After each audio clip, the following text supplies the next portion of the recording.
ಹರೇ ಕೃಷ್ಣ ಮಾತಾಜಿ, ಎಲ್ಲರಿಗೂ ದಂಡವತ್ ಪ್ರಣಾಮ್. ಮಾತಾಜಿ, ಈ ದಿನ ನಾನು ಶ್ರೀಮತಿ ರಾಧಾರಾಣಿ ಕಿಚನ್ನಲ್ಲಿ ಒಂದು ತಿಂಡಿಯನ್ನು ಮಾಡೋದಕ್ಕೆ ನಾನು ಇಷ್ಟಪಡ್ತಾ ಇದ್ದೀನಿ ಮತ್ತು ತಮಗೆ ತೋರಿಸೋದಕ್ಕೆ ನಾನೆಲ್ಲ ರೆಡಿ ನಾನು ಈಗ ತಯಾರಿ ಮಾಡ್ತಾ ಇದ್ದೀನಿ. ಬನ್ನಿ ಮಾತಾಜಿ, ಮಾಡೋಣ. ಹರೇ ಕೃಷ್ಣ. ಮಾಡೋಣ. ಹರೇ ಕೃಷ್ಣ. ರವೆ ದೋಸೆಗೆ 2 ಬಟ್ಲು ರವೆ, ಉಪ್ಪಿಟ್ಟು ರವೆ ಆದರೂ ಹಾಕೋಬೋದು ಅಥವಾ ಚಿರೋಟಿ ರವೆ ಆದರೂ ಹಾಕೋಬೋದು. ರವೆಗೆ 1 ಬಟ್ಲು ಮೊಸರು ಹಾಕಬೇಕು. ಮೊಸರು ಹಾಕಿ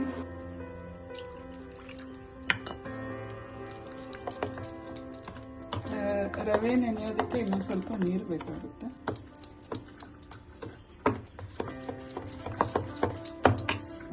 ಕಳೆಪುರಿ ತಗೋಬೇಕು. ಇದು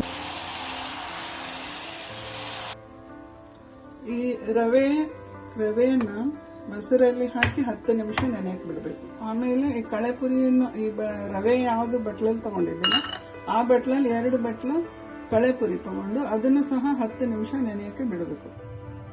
ಹರೇ ಕೃಷ್ಣ. ಈಗ 10 ನಿಮಿಷ ಆಯಿತು. ಈಗ ಈ ಕಳೆಪುರಿ ಆಮೇಲೆ ನೆನೆಸಿದ ರವೆ 2 ಸೇರಿಸಿ ರುಬ್ಬಬೇಕೀಗ.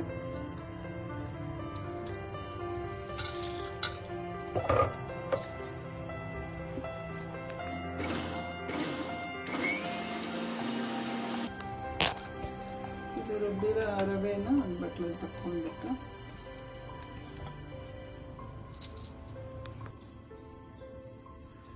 ಈಗ ರುಬ್ಬಿರೋ ರವೆಯನ್ನು ಒಂದು ಬಟ್ಲಲ್ಲಿ ಹಾಕ್ಕೊಂಡಿದ್ದೇನೆ. ಅದಕ್ಕೆ ರುಚಿಗೆ ತಕ್ಕಷ್ಟು ಉಪ್ಪು ಹಾಕ್ತಾ ಇದ್ದೀನಿ. ಆಮೇಲೆ ಸ್ವಲ್ಪ ಜೀರಿಗೆನೂ ಹಾಕಬೇಕು, ಒಂದು ಸ್ಪೂನ್ ಜೀರಿಗೆ. ಆಮೇಲೆ ಅದಕ್ಕೆ ಸ್ವಲ್ಪ ಕೊತ್ತಂಬರಿ,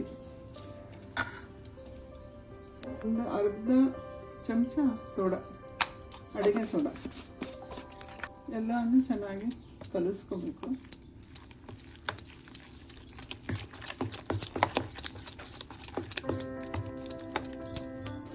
ಇದು ಹಿಟ್ಟು. ಹರೇ ಕೃಷ್ಣ. ಈಗ ನಾನು ಚಟ್ನಿ ಮಾಡೋದಕ್ಕೆ ಇಷ್ಟು ಸಾಮಾನು ತಗೊಂಡಿದ್ದೀನಿ. ಹಸಿ ಕೊಬ್ಬರಿ, ಪುಟಾಣಿ, ಮೆಣಸಿನ್ಕಾಯಿ, ಕರಿಬೇವು, ಕೊತ್ತಂಬರಿ, ಜೀರಿಗೆ, ಉಪ್ಪು. ಈಗ ನಾನು ಚಟ್ನಿ ಮಾಡೋದು ಮಾಡ್ತಾ ಇದ್ದೀನಿ.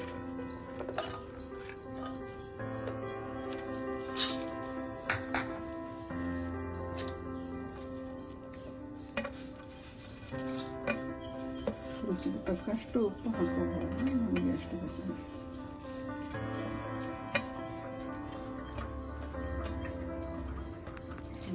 ಇಷ್ಟು ರುಬ್ತೀನಿ. ಕೊತ್ತಂಬರಿ ಮಾತ್ರ ಕೊನೆಯಲ್ಲಿ ಹಾಕಬೇಕು, ಆಗ ಚಟ್ನಿ ಟೇಸ್ಟ್. ನೀರು ಹಾಕೋದು ಹೇಳಿ. ಸ್ವಲ್ಪ ನೀರು ಹಾಕೋಬೇಕೀಗ. ಈಗ ಚಟ್ನಿನ ಒಂದು ಬಟ್ಲಿಗೆ ಹಾಕೋತಾ ಇದ್ದೀನಿ. ಈ ಚಟ್ನಿಗೆ ಸ್ವಲ್ಪ ಒಗ್ಗರಣೆನ ಕೊಡ್ತೀನಿ.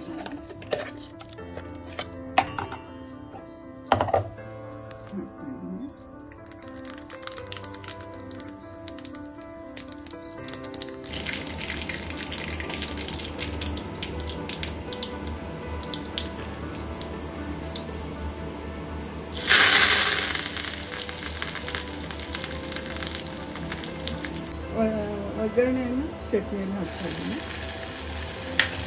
ಚಟ್ನಿ ರೆಡಿ ಆಗಿದೆ. ಈಗ ದೋಸೆ ಹಾಕ್ತೀನಿ.